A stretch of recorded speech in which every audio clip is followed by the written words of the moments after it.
Hey guys, it's the test lead, and today is part 2 of the Vernon Scott interview. You can watch part 1 or part 3 after this, and there'll be a link below in the description box. If you would like to share your software testing experiences, please email me at thetestinglead@gmail.com. And remember, if you find this video helpful at all, please like, share, and subscribe. And most importantly, don't forget to learn something new today. Now back to the video. Yeah, absolutely. And I think this is it'll probably segue into another part. Uh Building friendships. Everybody in that boot camp is going through the same thing that you're going through.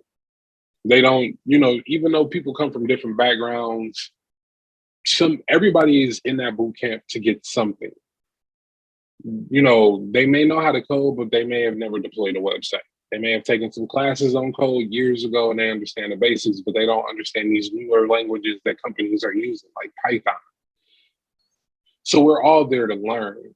And you're spending 8 hours a day, 5 days a week with these people. So you might as well start talking, making friends. You're going to learn, you're going to collaborate. So in that situation, I made one of my closest friends in the boot camp. He was the guy that actually helped me get my first job out of boot camp where he was working. It was really just being able to hang out with people, going back to that immersion thing. You're in the class with people that are they might be a little more immersed than you, but it's not too far gone where you're like, I have no idea what this person is talking about.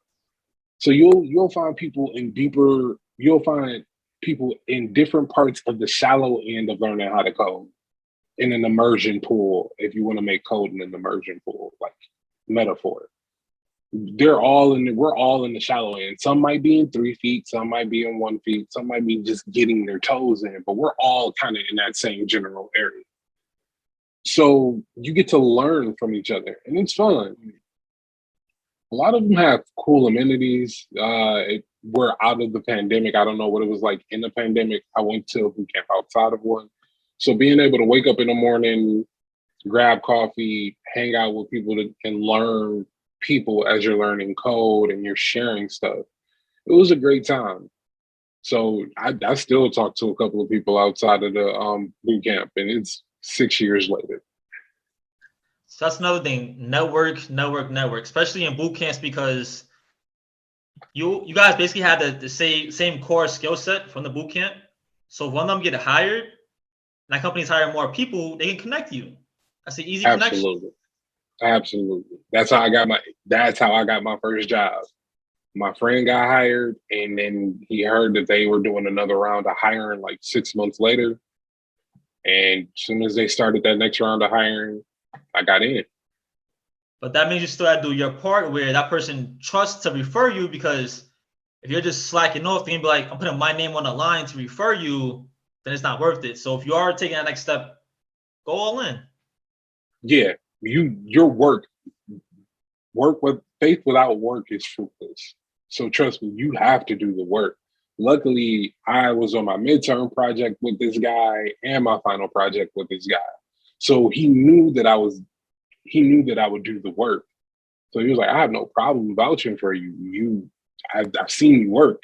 We stayed after the boot camp. You will stay after the boot camp. Boot camp is 9 to 5 normally.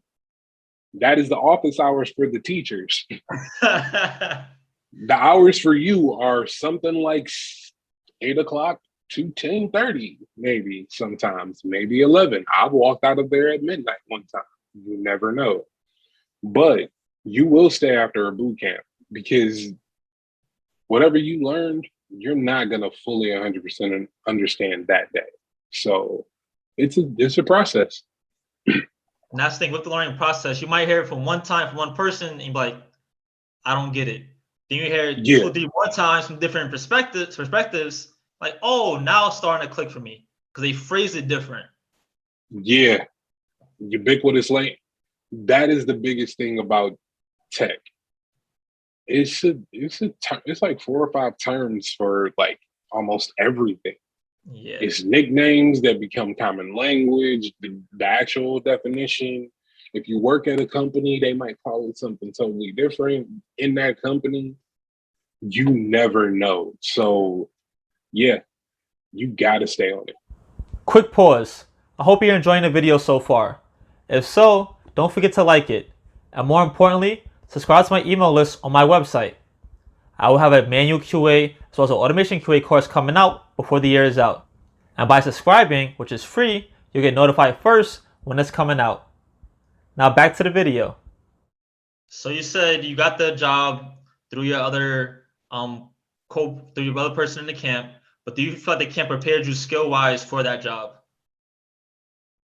So this is where stepping into quality after learning how to code is kind of weird.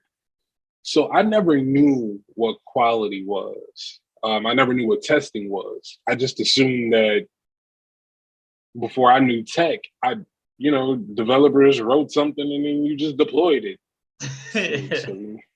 So that's hilarious to me now. I ended up getting a job as a manual tester. So these websites that are deployed that we go to every day, that's the customer facing website. That's that is the hard that's the show that is put on from whatever company you're working for. There's a behind the scenes for every website that you see. There is databases working, APIs being called. It is a whole working machine to get some of those websites that we love, like Facebook and stuff up. But not to think just in the social aspect, you got to think about how some of these prominent companies, like you can sign up for car insurance on a website now. Progressive, you can buy a car. You can go look at cars at Chrysler, GM, Ford, Fiat, whatever. You can buy stuff online. All of that stuff has to work the same way that it works in the real world. So yeah, you can't just look at a developer and be like, you're responsible for all of this. You will destroy somebody's brain and soul if you did that. So one of the things that you learn in tech is that all of these jobs are spread out. It's not just the developer doing this work. You have developers, you have testers, you have DevOps, you have quality engineers, you have architects and all of these other people. They know code, they know how tech works, and they know how websites work. But I walked in like, hey, I know Java. And it's like, and it's like, yeah, that's great, but how do you know how to use Java? And I'm like, for loops. Yeah, man. So, I'm talking about basic principles, and they're like, yeah, the principles are great, but we need you to be able to test our APIs. And I'm like, test the what now? And they're like, okay, we're not even going to start you there. Follow these steps that were written out and make sure all of this stuff exists on the website. I'm like, okay, that sounds easy. And that's how I started my journey in equality. I'm like, oh wait, so you have to test this stuff and make sure that it works. And it's like, yeah. And I'm like, oh, okay, that's cool. I'm like, okay, so how deep do we test?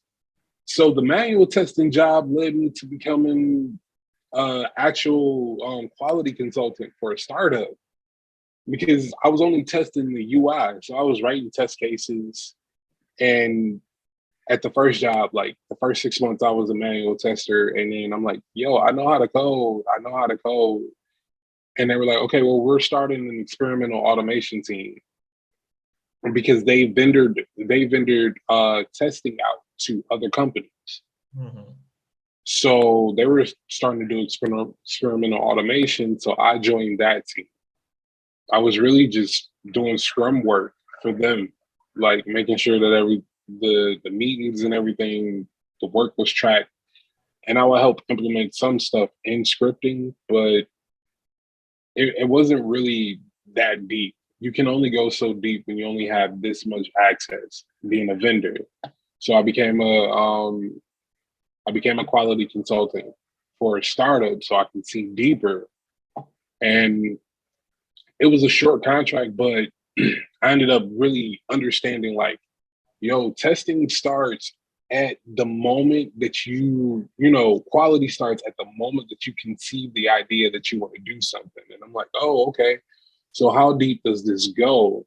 After that contract ended with the startup, I landed where I am now, and that was 3 years ago. And it's a fintech company. It's they work with mortgages. It's a large company. It's a large industry, and they have their own loan origination system. So a lot of stuff is custom built.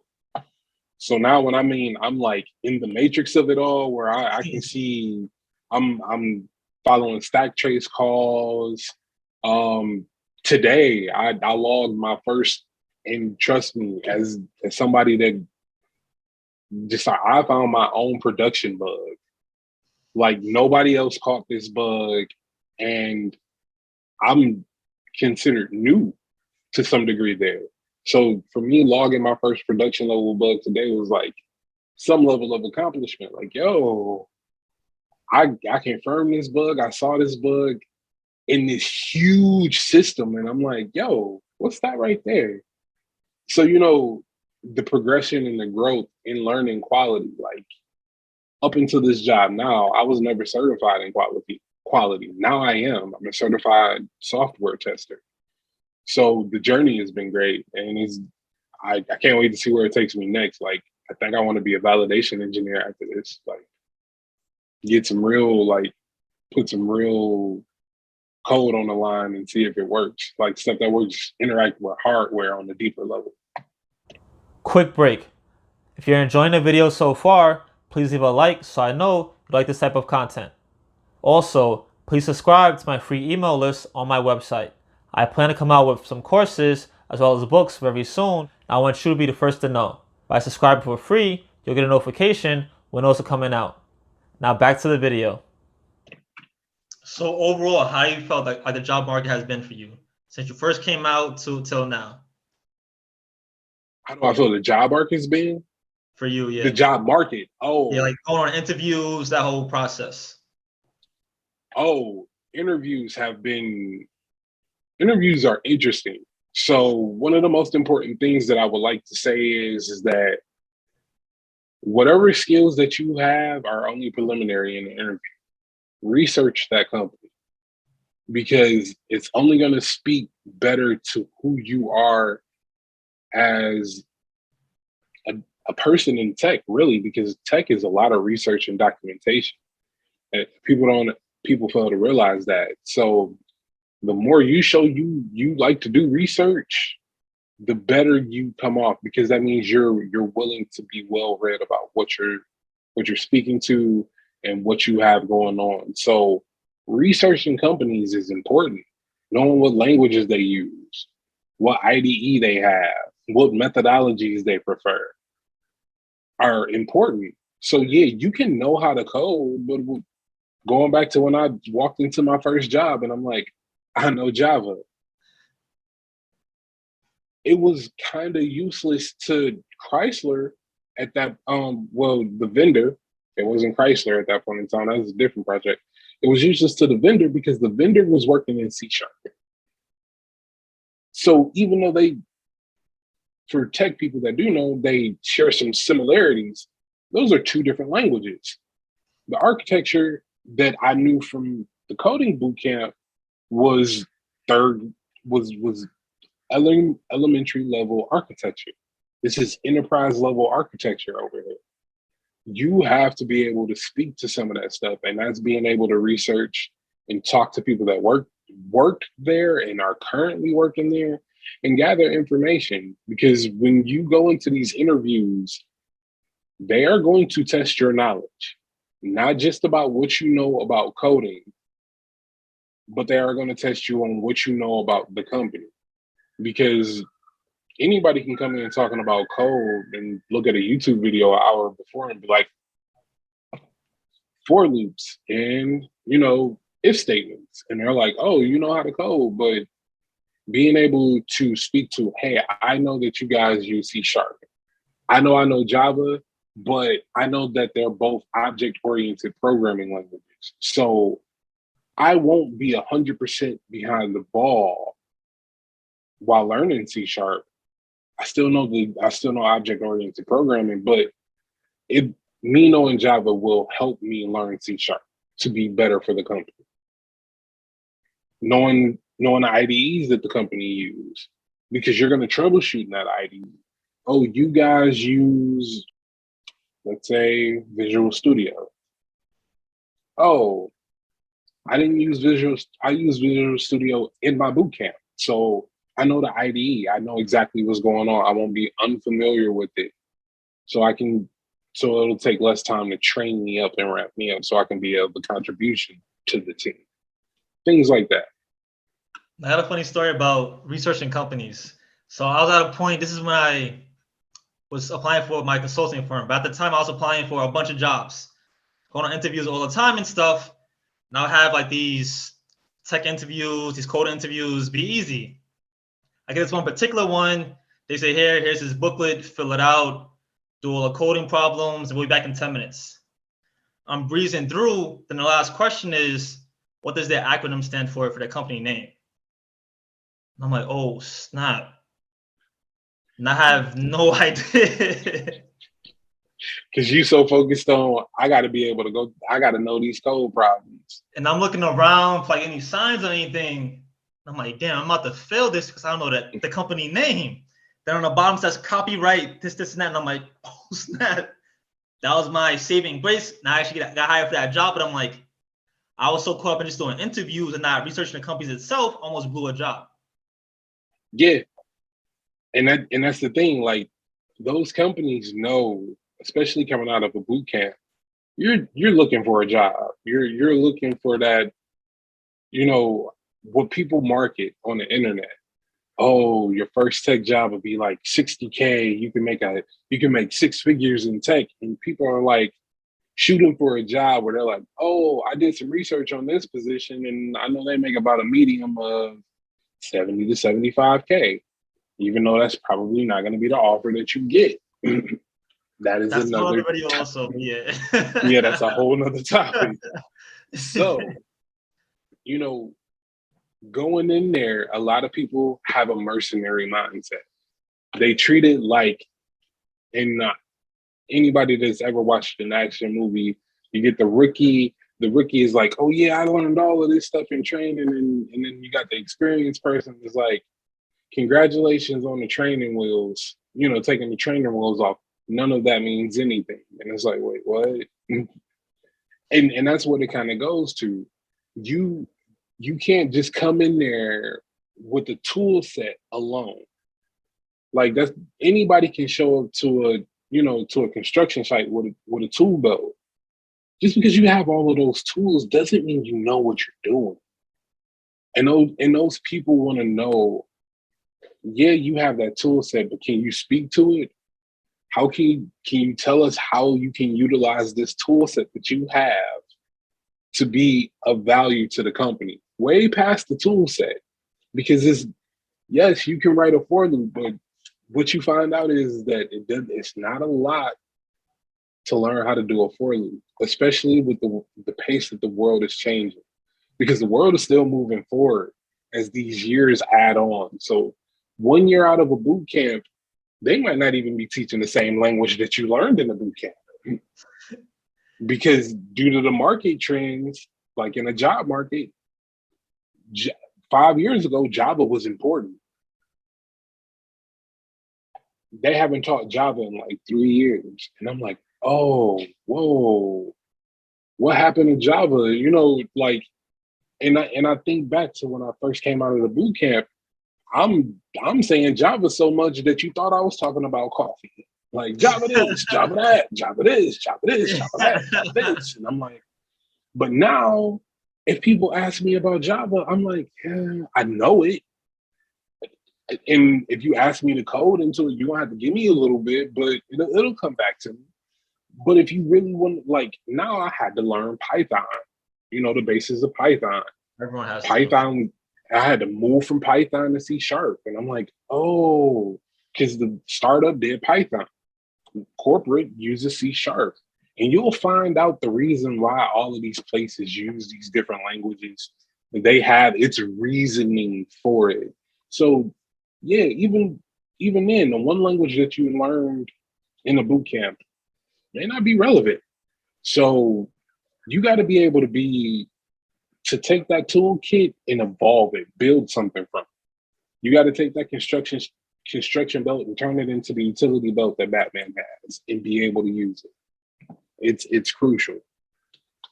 And you already dropped a few gems and tips about the whole QA experience. Do you have any more tips for boot camps and then QA as a whole for people in their journey? Boot camps.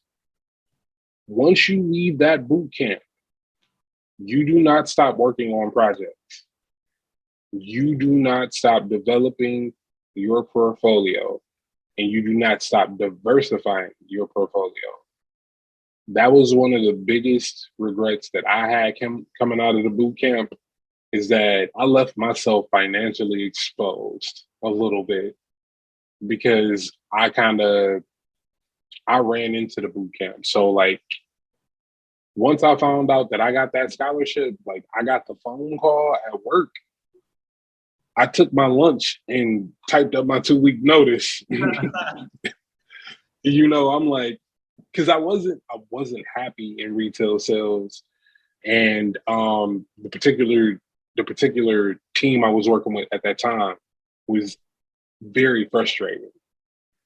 So I'm like, oh, just like how I said it was a movie moment. Like I got that phone call, I almost like broke down on the floor, like on the sales floor. I'm like, what? And now I'm like, oh crap. Next thing you know, like I go on lunch, I go out into my car, I laid it. Next thing you know, my brain was like, quit right now. And I'm like, oh, okay.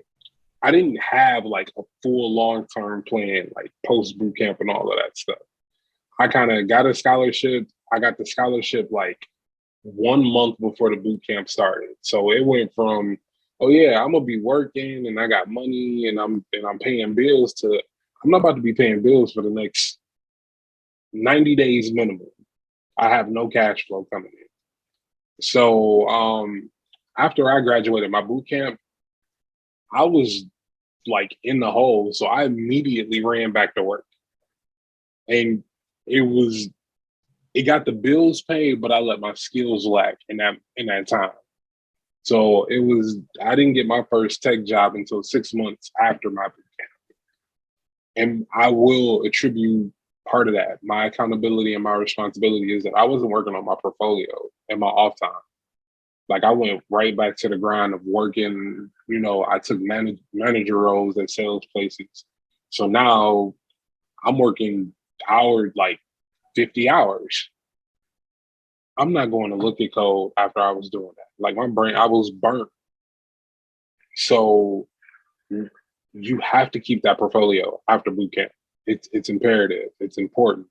On that real quick, a lot of people think that, oh, I'm gonna graduate this boot camp and then tomorrow I'm gonna have a job waiting. No. Mm-mm. Mm-mm. You still got to interview with every other person that is coming out of, and now it's different. And I want to point this out. Not only are you competing with the people that come out of other boot camps, because you want to have some level of camaraderie with the people that go through the boot camp that you're going through. Never try to make them competition, because this is competition that I'm about to describe. When you hit this job market, you have to compete not only with the people from boot camps that you like, past boot camps from the one that you graduated from. You have to compete with people that graduated from other boot camps that have no affiliation with the boot camp that you went to. You have to compete with people that have graduated from community college, people that have graduated from universities. And then you have the naturally gifted people that pick this up just off the strength of they like it and they had an interest in it. And they all have something to bring. So now what they say that what, a third of the workforce is going to be in tech by 2050. Don't quote me on that 100%, but a third of America's workforce will be working in tech by 2050. That's a lot of people. And that doesn't mean that everybody in them, that's not a third of America. Like, not every American, people are going to be fighting and competing for these jobs. So you have to stay on top of this stuff. You got to be on it, because you have to be able to separate yourself from the pack. And you have to be able to speak to how you separated yourself from the pack. And it's even harder now because some jobs are more open to remote work. So you're not even competing with people in your area anymore. You're competing with people all in over the the world. US and in the world basically now, where, we can just outsource this for cheaper. And that happens a lot. But for the quality part, and this will go back to what I said for separating yourself from the pack. Quality isn't taught in boot camps. Quality isn't taught in colleges. Quality is something that you walk into when you get into corporate. Nobody talks about quality in school. Quality is something that you learn in corporate, because you're not concerned about quality when you're learning. You're only concerned about quality when you're producing. So when these companies have money on the line, they're concerned about, hey, nothing goes down, right? Anything that we deploy is not going to break our systems, right? So for quality, going back to separating yourself from the pack, I heavily, heavily recommend being certified. Because, like I said before, every company has a different way of doing things for their technology. Every tech company moves a little different. And you got to recognize that every industry has tech behind it. So the mortgage industry has tech behind it. The insurance industry has tech behind it. Healthcare has tech behind it. All tech from healthcare doesn't work the same way that tech from mortgage does. So when you become certified in software testing, you're learning the overall principles of quality testing, not based off of what your company said, not based off of, trends that they see in the future, not based off what you learned in school. It's based off of the community of quality people that worked in all of these industries over a multitude of decades now at this point. And they all came together and said, hey, we need some level of standardization on how we should do this stuff. What are the basic principles that you can take across all of this? What are some of the testing techniques that are present across all of this? So becoming certified does two things. One, it gives you an esoteric look at what quality is from a system standpoint and a coding standpoint.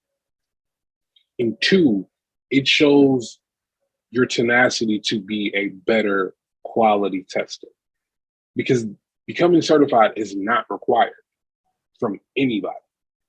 Nobody requires anybody to become certified. I mean, jobs can ask for it, like if you're in the role, but becoming certified shows that you're taking your own time, energy, and money and resources to understand the industry level standards of what quality testing is.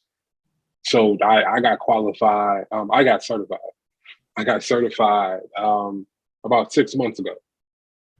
Since my certification, what I've done at my company is that I've started a study group to have other quality testers become certified with the assistance of the quality coaches that we have at our company. And I've helped them curate a training program that I've helped them build upon their training program that they have, where they take people that work in production, their mortgage production, and they bring them over and make them quality testers and business analysts. So I'm helping bolster training programs. I'm helping, I'm helping set quality standards at my job, as well as, like I said earlier, I found my first production bug. So I want my credit for that because look, that's that I went to my VP and he was like, "Oh, this is exactly what I was expecting you to. I knew you were gonna find something. I knew you were gonna dig this up." And I was like, for him to have that faith in me to, to parse through these emails after he gave me clear direction, and I came back with, he was like, "I knew something was going on. I just didn't know what." And it's like, "Well, I found it for you." And he's like, "Thank you." And it's an unrivaled feeling because again, I'm the kid with no degree. I'm the guy at work with no degree. So for me to be able to do all of that on my own, confirm and confirm bugs in production and be able to speak to VPs that have been working in this industry for years, and they're like, I knew I can expect good things from you when I task you to do this. It's something that it gives me a feeling of pride that you can't take away from me at all. You mentioned it a few times. What boot camp did you actually go to? What was the full name of it? Again, the name is Grand Circus. It's located in downtown Detroit. I'll send a link to you. I know you could probably drop it in the community tab or somewhere on a video when you release it. I'll drop it in the description box. You guys can just look at that. Remember, do your own research though before going to any boot camp. I don't want you guys blaming either of us because you did the boot camp and it didn't work out for you. Do your own due diligence, your own research. It's your money you're investing. Yes, absolutely. And since I'm giving out websites, because I was the guy that commented about being certified in one of your comments previously. That's how we ended up doing this. A lot of people did ask, how did I get certified? What was the website? So the website is istqb.org. Once you go to the website, it'll tell you the steps that you have to do to get certified and where you would have to go to test and things like that. And it'll give you all the information you need to know.